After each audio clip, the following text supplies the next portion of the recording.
Bossnet, finally get to meet you, finally get to speak to you face to face. You seem like you have a lot of energy about you, but who's the most energetic in camp?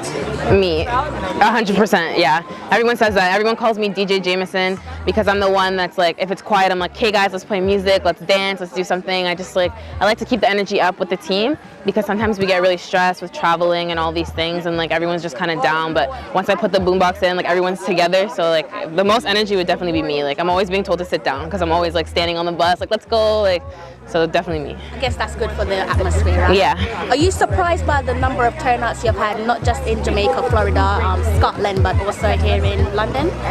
Yeah, it's amazing. Like obviously like Jamaicans are all over the world, but to see it and to be like, oh, we're going to Scotland and see Jamaicans in the crowd, I was like, there's Scottish Jamaicans? I was like, wow, like, so it's crazy to see the amount of supporters that we've had. I didn't expect it to be this much. Like, I knew it was going to be big. I knew people around the world like knew about us, but like, it's just like the love, you can feel it, you can see it. So I feel like any country that we go to in the world, like there's going to be Jamaicans supporting us.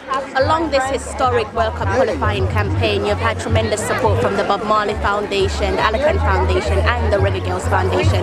What does their support mean to you and the girls? It means the world. We wouldn't even be here without them. We wouldn't have training, we wouldn't have camps, we wouldn't have clothes, we wouldn't have food, we have nothing without them. So I just feel like them believing in us before we even qualified, I appreciate that and I respect it so much because they were there when it didn't seem like we could compete with other teams or even put a team together. So the fact that they've stuck with us for years and built the process and built the foundation for us for the future of the Reggae Girls, like I think that's amazing. What's your message for Jamaican fans, not just in Jamaica but globally, who will be watching you and the girls create history in France? For me, what's really important is education and soccer. Like my mom was a single parent and I wouldn't have been able to go to school without soccer. So I want people in Jamaica and young girls to know that like if you get into sports, it's not just for boys. Like I can get you an education. I've been to over 12 countries in like a year because of soccer. So I feel like this is something that can open doors for everyone and that's really important for people to know. You said that you've been to 12 different countries during your playing career. Have you learned any valuable lessons along your journey?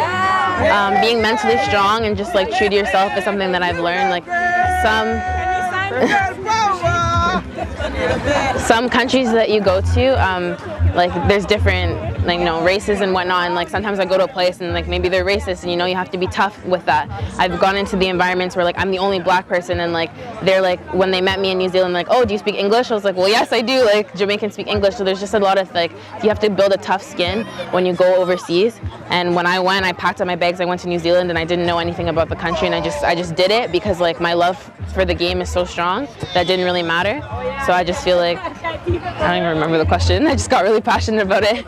Okay, what was the question? The question was like, have you learned any valuable lessons? Yeah, definitely. I've also learned like things might not happen when you want them to happen. When I first joined the program, the coaches didn't even think that I would make it to the World Cup like 2 years ago. If you saw me as a keeper, to see where I've come from now, like you just have to learn that like things take time and you have to trust in your talent and your love for the game and the process, and that's what I did. And now I'm here at the World Cup and I didn't even think like I would be on this roster compared to where I was 2 years ago. So just put in the hard work, and that's definitely what I've learned. Like patience, hard work, prayer, and dedication to the sport is what I've learned over the past couple of years playing for the national team. How does it make you feel when you go to a country and you have moments where someone's treating you differently or unfairly because of the color of your skin? How do you deal with that? I mean, at the end of the day, the girls on the team are my sisters, they're my family. So if anyone has a problem with them, they have a problem with me. Anyone has a problem with me, they have a problem with them. And I don't want them to have to deal with that. So we kind of just turn a blind eye. Like for example, in Haiti,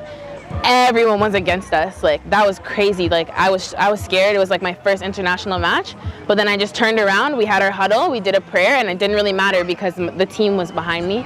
So I feel like when we go into hostile environments, we're not really bothered because we have each other, and our bond for each other is a lot stronger than whatever is around in the world.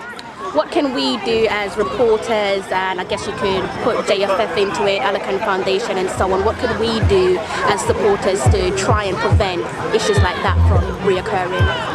I mean, like, female football is a very taboo subject. Like, I read the comments sometimes and people are like, oh, like, why are we watching women's football, like this and that, or oh, like so many negative comments, and it's just like, I feel like if women's football was more normalized, it wouldn't be such an issue. So I feel like just having us like in advertisements or like just being normalized, like seeing our faces more often, like people would get used to it, and then they're not going to be like it's women's football. They're just going to come and they're going to see Jamaican women, they're going to see Jamaican football players, and then that's it, instead of like, oh, it's girls football. So I feel like the more exposure we get, the better, and the more people get used to us. So I feel like just spreading our name, having us do more things. Like I love when we go and interact with the community. Like before we would just go to hotels and sit in the room. Like now that I like that we do stuff like this, get to meet people, I feel like we should go into like community service, like with the Reggae Girls, meet people instead of just being like always on a stage.